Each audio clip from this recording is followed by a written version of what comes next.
오늘 하박국 3장 종반부 봉독을 했는데요. 3장 전체에 걸쳐서 아픔과 치유라는 말씀으로 하나님 말씀 증거하도록 하겠습니다.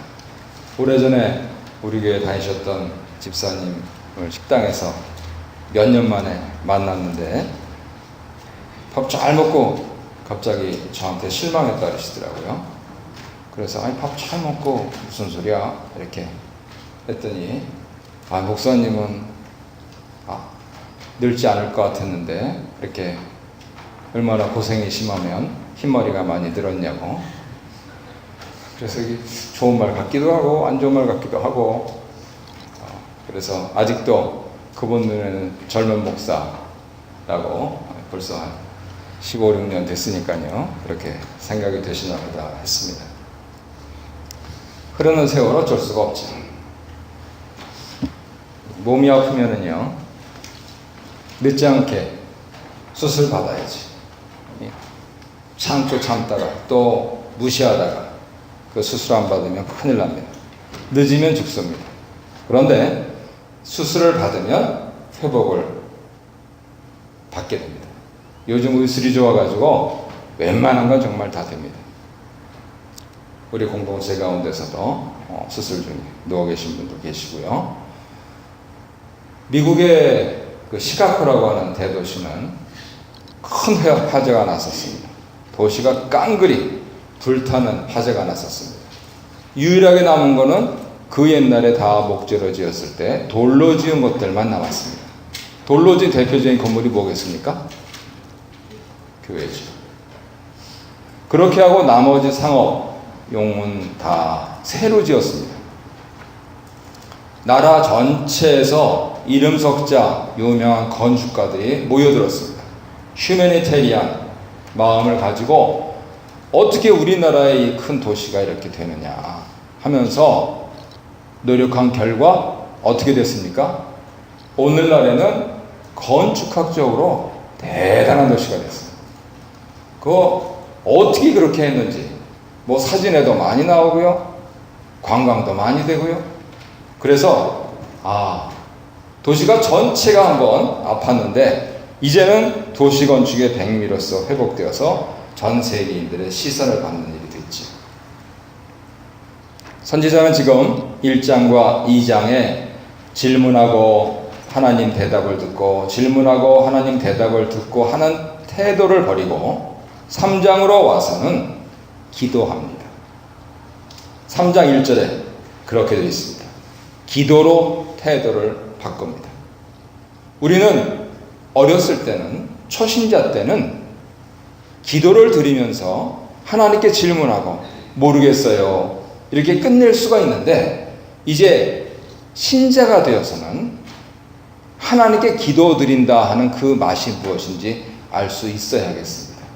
그것은 내가 생각하는 것을 내려놓고 하나님의 마음과 하나님의 뜻과 하나님의 행동이 반드시 승리할 것이다 하는 확신에 찬 믿음의 기도로 종교를 짓는 겁니다.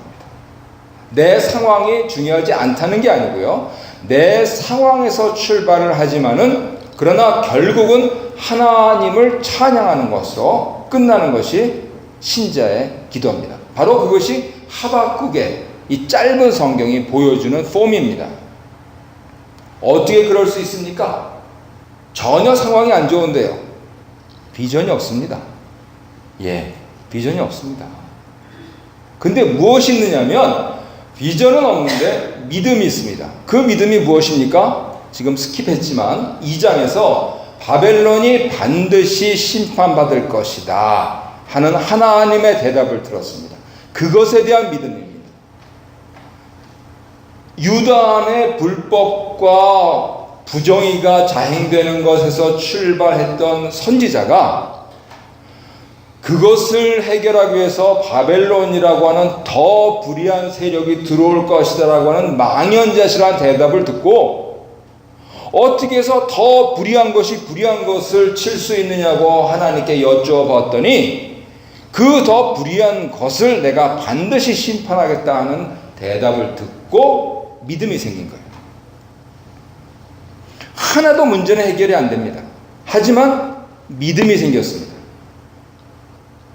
자신의 문제로 시작했는데 이제는 이것이 객관화 되어서 이 세상에 만연한 부정의, 불공정, 타락, 부패, 이 모든 것을 하나님이 종래 해결할 것이다 하는 것에 대한 믿음이 생겼습니다.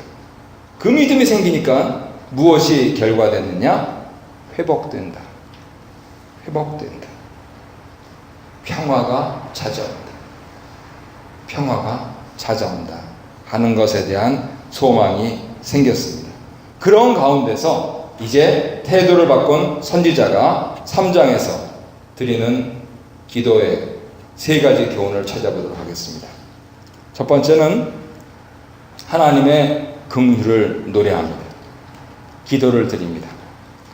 바벨론을 들어서 유다를 치시는 그 놀라운 일을, 2절에 그렇게 되어 있죠? 주에 대한 소문을 듣고 놀랐나이다. 바벨론을 들어서 유다를 치는 그 놀라운 일을 수년 내에 이루어달라고 기도를 합니다. 아마 이 하박국 3장 2절 이래가지고 금년도 교회 표 이렇게 새겨는 주보 보신 분들 있으실 거예요. 목사님들이 잘 쓰시는 그 성구거든요. 하박국 3장 2절. 근데 우리는 묵상하는 교회니까 지금 1장부터 쭉 오니까 이 하박국 3장 2절이 무슨 뜻인지 이해가 되시죠? 빨리 내맡겠다는 소리입니다. 이 수년 내에 이루시라는 이것만 지금 이 구절이 좋아가지고 주보 앞에다가 1년 내내 이렇게 놓는데 그 컨텍스트는 빨리 나를 때리시라는 겁니다. 무서운 말씀입니다, 사실. 믿음이 없이는 할 수가 없는 겁니다. 근데 중요한 것은 3장 2절 하반절에서 그래서 수년 내 주의 부흥을 이루시라고. 우리는 이것을 수적인 부흥, 양적인 부흥, 보다 고상하게 얘기해서 질적인 부흥이라고 생각해서 교회 표어로까지 채택을 하고 있지만 실제적인 내용은 하나님의 진노입니다. 근데 중요한 것은 그 진노 가운데 주의 긍휼을, 유다를 불쌍히 여겨달라고 선지자가 기도를 드리고 있는 것입니다. 긍휼을 잊지 마시옵소서. 우리 애들이 공부 안 하고 이상한 점수를 받아오면 처음에 한두 번은 너무 한 과목에 집중하지 말아라, 뭐 이렇게 하다가 그것이 1년 되고 2년 되고 그러면은 너는 네 애비를 닮아서 그렇구나 이렇게 하다가 포기해버리죠. 그거는 인간 부모가 하는 일인데 하나님의 선지자는 절대 포기하지 않습니다. 수년 내 하나님께서 하실 그 놀라운 일, 그 부흥을 이루시옵소서. 우리가 이렇게 맞아서라도 다시 일어나게 하시옵소서. 그런데 주의 긍휼을 잊지 마시옵소서. 믿는 부모라고 하는 것은 절대 포기를 안 합니다. 이처럼 믿는 사람은 절대 포기를 안 합니다. 왜요? 바로 2장 4절에서 사도 바울이 발견해서 은혜를 받았고 루터가 발견해서 은혜를 받았던 오직 의인은 믿음으로 말미암아 살리라 하는 그 의인의 태도를 이 선지자가 갖고 있기 때문입니다. 갈 것은 가고 올 것은 오고 올해는 가고 내년은 온다. 그런 가운데서 잘못했으면 맞아야지. 하지만 하나님을 의지하여서 하나님의 긍휼을 기대하고 하나님만 소원하는 사람은 반드시 재기한다. 반드시 부활한다. 반드시 최후에 승리한다. 이것이 믿음이다 하는 이것을 하박국 선지가 보여주고 있는 것입니다. 그것을 간단하게 줄여서 오직 의인은 믿음으로 말미암아 살리라. 이렇게 표현을 한 것이죠. 하지만 다시 현실로 돌아오면 떨립니다. 우리가 16절에서 같이 봉독했듯이 떨 수밖에 없습니다. 아버지 회초리 앞에서 종아리 걷고 있을 때도 떨리는데 하나님 앞에서 안 떨릴 인생이 어디 있습니까? 하지만 그 떨림 가운데서도 하나님의 긍휼을 기대하는 것, 그것이 믿음입니다. 지난주에는 하나님께 확신을 두는 것을 믿음이라고 말씀드렸습니다만, 이제 하나님을 점점 알게 될수록 마치 우리가 시절을 따라서 철이 들어서 점점 부모님의 은혜의 모습이 각각 다르게 오듯이 어미하신 하나님의 그 존전 앞에서 사람은 떨 수밖에 없습니다. 2016년 아무리 기가 차게 출발했어도 이 세모에는 역시 부족한 것을 고백할 수밖에 없는 것이 인생인 것이죠. 하지만 거기까지는 인생이 누구나 다 하는 일이라. 신자들이란 무엇이냐? 거기에서 하나님의 긍휼을 절대 저버리지 않는 것이, 그 기대를 저버리지 않는 것입니다. 예, 못났습니다. 예, 잘못했습니다. 예, 판단 착오였습니다. 하지만 하나님 그래도 살려주시옵소서. 하나님은 아버지시지 않습니까? 하나님은 나를 위하여서, 우리를 위하여서 독생자를 보내주신 분 아닙니까? 하나님, 진노 중에라도 긍휼을 잊지 마시옵소서. 불을 보듯 뻔한데 그런 가운데서도 하나님의 긍휼을 기대하는 것, 그것이 바로 믿음인 것이지. 이 12월 달에 성도님들께서 하나님의 긍휼을 기대하시는 많은 기도를 드리시기를 바랍니다. 두 번째는 심판주를 찬미하는 것입니다. 하박국 3장 3절부터 용사로서의 하나님께서 나오십니다. 이제는 유다니 바벨론이니 이 문제가 아니고 창조주니 피조물이니, 지금 스테이지가 일로 갑니다. 문제는 피조 세계 속으로 우리의 시각을 돌리면 하나님은 창조주시며 심판주가 되십니다. 이 부분들을 서양 사람들은 이해를 못합니다. 그들은 교리적으로 창조주이시며 심판주이시며 구속주이시며 이렇게 가지고 명제는 써놨는데, 우리는 원래 이 성경 사상 자체가 동양 사상이라 우리는 이것을 쉽게 이해합니다. 한편으로는 아버지요, 한편으로는 목사요, 한편으로는 한 이민자인 이러한 모습, 이것을 쉽게 이해하는 것이죠. 지어진 그러한 세계를 생각하면 그 지으신 분이 지은 것들이 합당치 않게 됐을 때 어떠한 모습을 보이실까에 대해서 쉽게 상상할 수가 있습니다. 그것을 3절에서는 용사라고 하나님을 표현합니다. 요단 동편의 대만, 에돔 지역이죠. 그 이방 지역에서 이스라엘을 구하러 오시는 분으로서 묘사합니다. 다시 유다와 바벨론의 이슈는 떠났는데 이제는 피조계와 창조주와의 관계에서 이 피조물들의 악한 것을 심판하러 오시는 심판주로서 하나님을 그리고 있는 것이죠. 그래서 4절부터는 전쟁하시는 하나님의 직접적인 모습이 드러납니다. 원수를 물리치시는 강한 용사로서 선지자는 하나님을 발견합니다. 예부터 지금까지, 심지어는 자연조차도 그 앞에서 엎드러질 하나님의 모습입니다. 성도님들이 자연에 대한 이해를 좀 깊게 하셨으면 좋겠는데요. 자연을 영어로 어떻게 번역할까요? 자연이 영어로 뭐죠? 네이처죠, 네이처. 예, 그거는 서양 사람들 사상입니다. 동양 사람들은 자연을 어떻게 영어로 번역하냐면 let it be.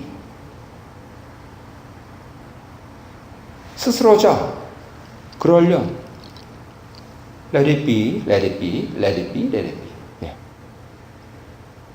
그러면 자연조차도 옛날부터 지금까지 자연조차도 그 앞에서 엎드러질 하나님의 모습이라는 것은 무엇이냐면, 올 것은 오고 갈 것은 가는 기정사실 속에서 하나님께서 돌풍을 일으키실 거라는 거예요. 역전시키실 거라는 겁니다.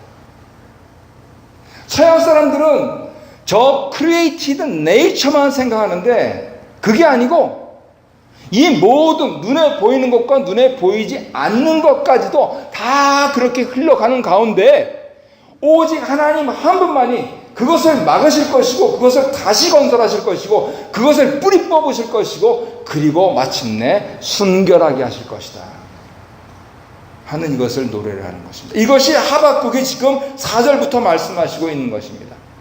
다시 열국으로 관점을 돌려서 열방 중에서 그 누구도 도대체 우리 아수르 왕 손에서 건져낸 신이 어디 있느냐 했던 그 허무맹랑한 것을 얼굴을 뜨뜻하게 하여서 돌려보내신 것처럼 열방 중에서도 도저히 당할 리가 없는 분으로 하나님을 재발견하고 있는 것이죠. 지금 제가 드린 설명을 굉장히 뒷받침해 주는 부분들이 바로 6절 이하에서 쭉 나오고 있는데요.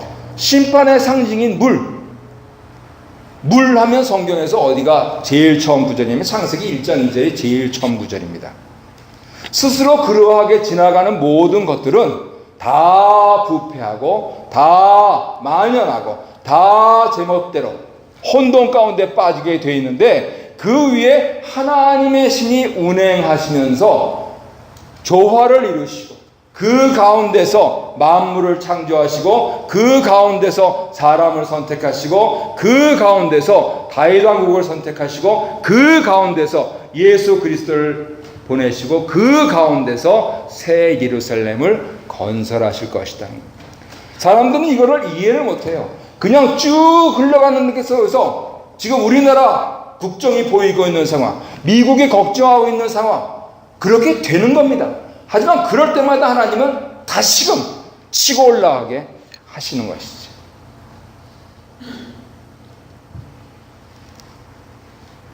결국 유다를 멸망시킬 바벨론을 하나님이 심판하실 것이다 라고 하는 믿음은 이러한 시각에서만 가능합니다.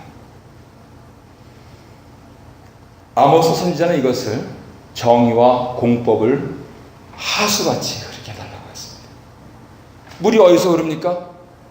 높은 곳에서 낮은 곳으로 흐르는데, 여러분 좋아하시는 연어, 그 물을 가르고, 우리 앞에 이 다리 앞에도 또 올라오잖아요. 때가 되면 그 물을 가르고 하나님의 때가 되면 그렇게 되는 것을 선지자가 노래하고 있는 것이죠.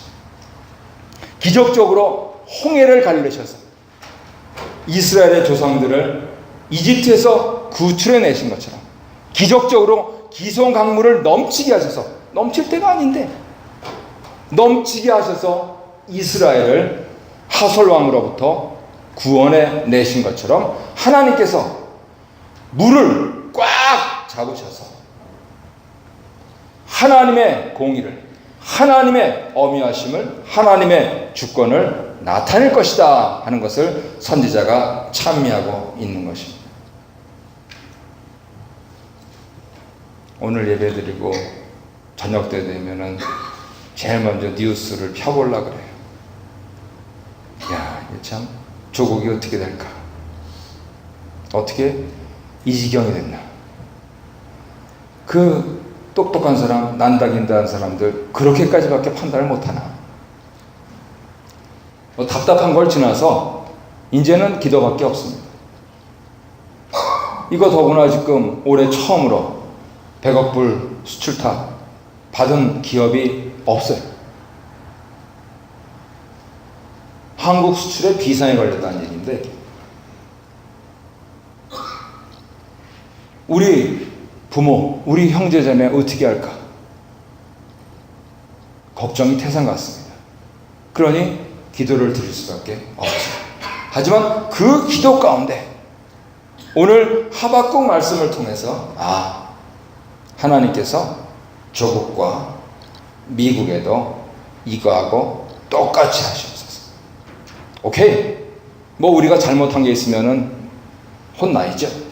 하지만 결코 우리나라를 버리지 아니하시고 지금까지 선진 열강들이 300년에 한 거 50년에 한 이 나라, 지금 어떻게 해서든지 좀 잘 살아보려고 발버둥 쳤던 이 나라 하나님 구해 주시옵소서. 대통령을 갈아치우시더라도 구해 주시옵소서. 국회의원들 싹 갈아치우시더라도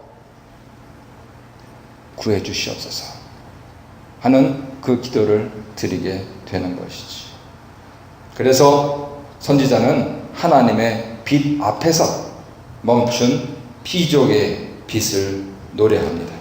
하나님께서 친히 병거를 타고 오시기 때문에 빛이 어떻게 할 수 없다. 그래서 11절에서 날아가는 주의 화살의 빛과 번쩍이는 주의 창의 광채로 말미암아 해와 달이 그 처소에 멈추었나이다 노래합니다. 이 노래를 받아서 사도 요한은 성경 제일 끝장에 요한계시록 22장 1절로 5절에서 새 예루살렘, 새 하늘과 새 땅에는 전혀 등불이 필요 없다 이렇게 말씀을 하고 있습니다. 예, 결국 2016년은 갈 것이고 2017년에 새 대통령은 올 것입니다. 바라는 것은 그 사람이 정말로 나라를 사랑하고 정말로 시민들을 사랑하고 할 수만 있으면 하나님을 두려워하는 그런 사람이 되어서 다시 한번 심기일전에서 그렇게 우리 조국이 일어났으면 좋겠다. 그랬을 때 우리 심판주 하나님께서 영광 받으시기를 원한다 하는 기도를 드리는 마음뿐이죠. 세 번째로는 바로 그래서 믿음의 노래를 부릅니다. 13절부터는요 하나님 전쟁하시는 이유를 대고 있는데 간단합니다. 다윗 언약을 회복하기 위해서 그렇습니다. 다윗 언약을 회복하신다는 근거는 기름 부음 받은 자라는 표현이 있어서 그래요. 기름 부음 받은 자라고 하는 것은 첫 번째로는 다윗 왕과 다윗 왕의 후손들, 역사적으로는 유다 왕국과 영적으로는 마태복음 1장 1절에서 얘기하는 아브라함과 다윗의 자손 예수 그리스도의 세계에 들어가는 그런 사람들입니다. 그러니까 궁극적으로는 바로 기름 부음 받은 자는 누구십니까? 예수 그리스도가 되시는 겁니다. 예수 그리스도께서 저의 백성을 구하시려고 기름 부음 받은 자가 되었다라고 하는 그러한 해몽을 받으셨지 않습니까? 그래서 우리 장로교 시제인 깔뱅은 사도신경을 해설할 때 이 하박국 3장에 있는 12, 13절에 있는 말씀을 그리스도를 해설하는 쪽에 두면서 과연 그리스도께서 영원히 기름 부음 받은 자로서 자기 백성을 영원히 구원하실 것이다 라고 하는 우리의 믿음을 그대로 적어 놓았습니다. 선지자는 바벨론이 유다를 아무리 이겨도 이것은 궁극적인 승리 가운데 점에 불과하다는 거예요. 하나님 창조하시고 하나님 최후로 심판하실 때가 이를 때 주전 586년이라고 하는 것은 그날은 한 점에 불과하다. 그 이후에도 역사적으로 유다 백성들은 말씀을 중심으로 살아남고 기도처인 회당을 중심으로 살아남아서 오늘날에도 세계를 호령하는 백성들이 되고 있듯이 심지어는 지혜롭게 여기던 그들이 배척한 예수 그리스도께서는 이 모든 것을 회복하시는 그 때를 재림의 날로 남겨두시면서 결국 지금 우리가 살고 있는 이 때, 이 작은 부분들, 그 부분들 속에서 신자들이 어떠한 믿음을 갖고 있는가 하는 것을 보실 것이라는 것이죠. 영원한 승리의 주인이신 하나님이시기에 당장 2016년에 일어난 일들은 지나가는 일들이 된다고 합니다. 시간의 흐름 속에서는 없어서는 안 될 요소나 그러나 시간을 타고 오시는 하나님 앞에서는 이것은 결국은 과거가 될 수밖에 없어요. 그래서 이 승리에 대한 확신을 현재 삶에 그대로 적용합니다. 16절부터 그래서 9절의 제목이 승리하는 신앙인 것이죠. 아무리 바벨론에 처참하게 패해도 그것을 어떻게 표현하냐면 당시에 유목하다가 겨우 농경하면서 터전을 잡고 입에 풀칠 하나 했더니 이 일이 벌어진 거예요. 그래서 결국은 우리로서는 뭐 그거 과일 안 먹으면 되지 하는데 이 사람들은 이게 생활의 문제가 아니고 생존의 문제입니다. 무화과나무, 포도나무, 감람나무에 소출이 없다는 것은 생각만 해도 끔찍한 일이에요. 생존의 위협입니다. 선지자는 그럼에도 불구하고 그것이 없어도 하나님의 승리를 그리고 다윗 언약의 회복을 조용히 기다리겠다 하는 노래를 하고 있는 것입니다. 쉽지 않은 일입니다. 우리 이민사회에서 흔히 얘기하듯이 목구멍이 포도청이라서 하지만 여기 계신 어르신들 잘 생각해 보십시오. 아무것도 없이 포켓 안에 100불, 200불 당시 우리 정부가 최대한으로 허용했던 게 300불입니다. 그거 쓸까봐 애지중지하면서 애들 재워놓고 깜깜한 밤중에 백인들 싫어하는 그 일들 다 하면서 어떻게 하다가 내가 여기까지 왔나 눈물도 흘리고 그렇게 해서 터전 잡아가지고 조그만 가게도 마련하고 하지만은 다 지난 일입니다. 지금은 어떠십니까? 오길 잘했다. 내 친구들 한국에서 벌써 돌아간 친구들 부지기수고 그랬을 때 아무리 훌륭한 자식이라도 이렇게 꼬박꼬박 통장에 넣어주는 자식 누구 있나? 아직도 못 받으시는 분들은 왜 빨리 나한테는 안 나오나?